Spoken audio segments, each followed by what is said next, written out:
I'm Kelsey. I'm based in New Zealand and I'm a lead product researcher. I'm at Octopus Deploy, who are an Australian based B2B SaaS company. We make deployment software. And yeah, I've been in UX for, I don't know, 13 ish years, specializing in research for most of that.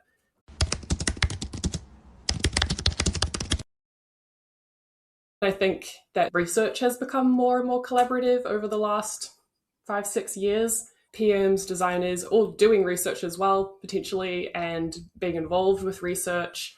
Even engineers, I'd love to always include engineers in my research where possible. So, yeah, I feel like there's been a lot more of them building understanding alongside you rather than more of that handoff thing. But then when you have the peers that aren't as close to research, so that might be other people in other product teams or even people in revenue organization, marketing, anyone that might be interested in what you're learning, but not necessarily needing to make decisions from it from the get go. Those kinds of people, I try to make the connection more regular but bite sized. We use Slack a lot in my company. So with Slack, I will just post small insights or small snippets of conversations that I'm having with customers just as I'm going, and I'll put them in different channels. I'll have my kind of core channel that's for just the team, and I'll post every time I do an interview, I'll post a summary there of the kind of key things we found and learned. But that I know that's too much for, say, a VP or an engineer. They might not want to know to that level of detail, but we always have our Slack channels open. So if anyone wants to, they can opt in and join, which is great.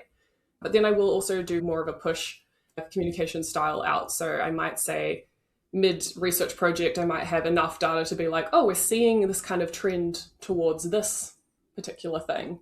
And I'll just post that little snippet with a lot of caveats being like, we're mid this research, we're still looking for more signals, we need to triangulate this, all that kind of thing. But I've actually seen that I've had my VP of product at my current company just read this kind of emerging insight, share it to another channel, and I've seen it shape his product strategy thinking. And luckily, that insight turned out to be true as we built more data. But you can see how people start to think about it and process it when it's a bit more bite sized. So I avoid waiting for any sort of formal readout or big presentation and just try and do little bits often and not focus on too much of the context of the research and just really just be like, hey, this is something interesting we're learning.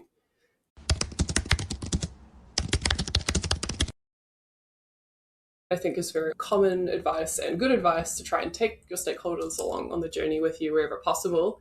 Totally acknowledging that's not always possible, but it doesn't hurt to ask because I've had board members come to interviews with me before. So, granted, it was something they really cared about that they had asked for. They were like, oh, we want to make the time. I just asked if they wanted to come along, and they were like, oh, sure. They were surprised and happy to come along. So, you never know.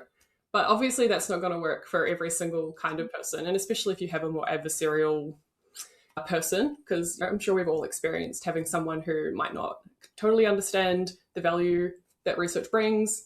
Yeah, definitely happened to me multiple times. With those kinds of audiences, if I'm presenting insights somewhere or sharing with them, one thing I've done in the past, which was quite fun, is do a little quiz thing or ask, oh, so we thought, we had this hypothesis going in. What do you think the answer was? And then go around the room or doing a Slack poll potentially. You can do something lightweight and seeing what people say. And yeah, then you can present your findings and it shows, oh, there was a little bit of differences in the understanding there because it's that classic thing of when you hear a piece of information that's so obvious, then you're like, I knew that. And then you think, oh, that research hasn't taught me anything, but it has actually. But it's a classic nature of human brain to just immediately be like, that's clear and obvious. And if you're a good researcher, if you presented your insights well, they should be clear and obvious, right? It should feel like just part of our collective knowledge about customers and the market. And then I think something else that is probably already fairly normal practice for people, but just in case it's not, doing assumption mapping, capturing those assumptions of what everybody has upfront so that you can then present the insights side by side, answering the assumptions, how right or wrong were we on this assumption, where's the nuance there. And that's a very clear proof point of we thought we knew this, but actually it was this. I have an example, quite a fun one, that I did once when I was working in a banking environment.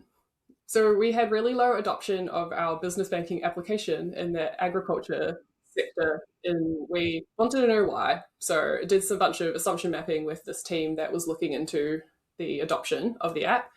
And the main kind of assumption that the team had was that it was agriculture business people, they might not have as much technology knowledge because they are working more physically, or they're going out and doing stuff. They have less time and less knowledge about how to use internet banking applications. And keep in mind, this was like quite a while ago. I think people have moved on from those types of assumptions now, but at the time, that was their assumption. After we done assumption mapping, I actually also took along one of the change managers who was one of the team with me on the journey. We did literally everything together, which I was really grateful for, that she was able to come along with me. We drove out to the farms together. We sat on the tires and interviewed people together. We did all of the analysis together. So she was like along the ride and could speak to every single person that we talked to's experience at the same level as me, which was amazing and definitely a privilege not all people get to do. But it turned out that it was actually nothing to do with the tech capability of people in this sector at all, as you can probably guess. It was more that they really highly valued relationships, and their relationship with their account manager at the bank is a very important one for them. And the account managers at the bank were not recommending to use the app. They just was like, oh, if you want to use it, whatever.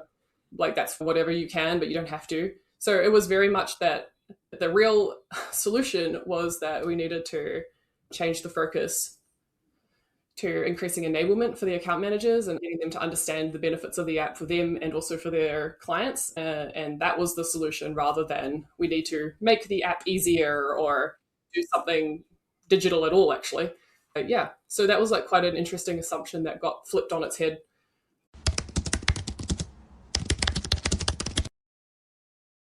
I do need to make sure that I can access the right people to talk to for my research. And especially when you're thinking about the kind of more higher value accounts, they want to make sure they're managing that relationship carefully. So I've definitely in the past had to do a little bit of thinking about how I get that buy-in and prove the value of getting their customers to talk to me, because sometimes they can't even get time in their customers' calendar. So then passing that on to somebody who they may not really like, they might not know me very well or understand what I'm trying to do or how it benefits them or their customer. So I really try and think about what they're needing first. So what are they motivated by? What are they incentivized by? How is their job measured? So sales team have quotas, right? That's the nature of their job. They need to meet quotas. So they're thinking a lot more short term than I think, right? Like in product, we're thinking long term, we're thinking how can we make retention and grow our customer base in 2 years, 3 years. We're thinking longer. Whereas they're like, what can I do this quarter to make quota? So I try to do a couple of things there by when I'm putting out an ask, I frame it around the benefit that it will give them. So that can be engagement from their customer, that the product team cares enough to listen to their customer. That can go a long way. We could give them a preview into what's coming up in the product, give them a little bit of a roadmap behind the scenes that might not be available publicly. I also make sure that I drop all the research jargon, product jargon. I try and have a little bit of a knowledge of the language that the sales team or the revenue team use. And I spend a lot of time in their tooling. I am in Salesforce. I am in all of the feeds that come through about what customers we've won, what churn we've had, NPS reviews. I am in Gong, which is like the sales recording tool we use. When there's new calls coming in, I scan what's been talked about. I have keyword things set up so it will send me anytime something that my product area is talked about. I'm in. And that's exactly what I do. So what I'll do is I'll say customer A has talked about my product area. Good.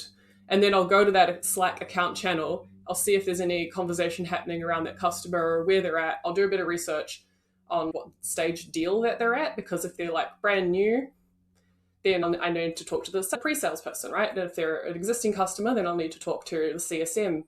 And Also, I make sure like what kind of relationship do we have with them now. If it's rocky, I'm probably just going to not even bother trying. But if it's like all good, then I will put an ask out. And I'll frame it in a way that's, hey, I noticed that customer A was talking about this area. This is something we're really interested in learning more about. Do you think that this would be interesting to them? We've found when I talked to customer B about this last week, they were really engaged and loved chatting to us. So I try and frame it around describing what I want to do. And I also possibly list out we're looking to learn X, Y, and Z. Keep it high level. But yeah, it's just so that they know that, oh, this customer was really engaged. Okay, maybe my customer would be really engaged and enjoy this experience. And they also, it's relevant to the customer right now, because that's a thing that can be really difficult for a sales or CSM team member to go out and be like, hey, would you talk to our research team about topic Y that you have never talked to us about, mentioned, or seem to care about? It's a little bit more of an ask. It's much easier to go, oh, you know how we were talking about that product area last week? The team is super keen to learn more about that from you. They want to hear your thoughts. That's a much better and easier conversation for them to have. Yeah.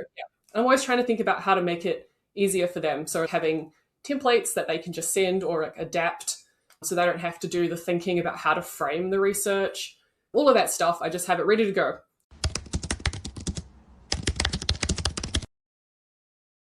The number one thing that I've definitely got wrong at the start earlier in my career, and I do see other people still do sometimes, especially more junior people, is not connecting when you're talking about the research at any point in time. So this is like when you're doing a formal readout, when you're doing little tidbits along the way, when you're just chatting to somebody. If ever I'm talking about research, I'm always connecting it back to the business and product strategy, because I don't want to assume that the person that I'm talking to has all of the context about my domain area. Because unless you're a very small company in which everyone's in knows everything, then you obviously don't need to do that. But when you're in any sort of company with size where you start not knowing what a different teams, you kind of know what they're doing, but you're like, I don't really know what that means though, that kind of thing. So I don't want to ever assume people know. So I'm always saying, oh, remember our company goal XYZ? Well, we've taken this part of it and we're looking at how we can optimize this thing. And this is what I'm researching. I'm trying to find out XYZ. And then the current stuff I've learned is ABC. So I cascade it down so that people can have that kind of high level context. And I also very rarely ever go into methodology detail, which I think probably is advice everyone has heard and is good advice, because most people don't care about it. And if they do, then obviously they can ask you more questions and find that in other places, but really they don't. And I also don't share everything. It depends on the audience, right? So if I'm going out to a wider team, so say I'm doing it at an all hands for our area or our company, then I'm really just going to be like, here's the 3 things that are quite interesting. But if I'm talking to my actual team and the decision maker in that case is a product manager and designer, then I'll be a lot more in detail.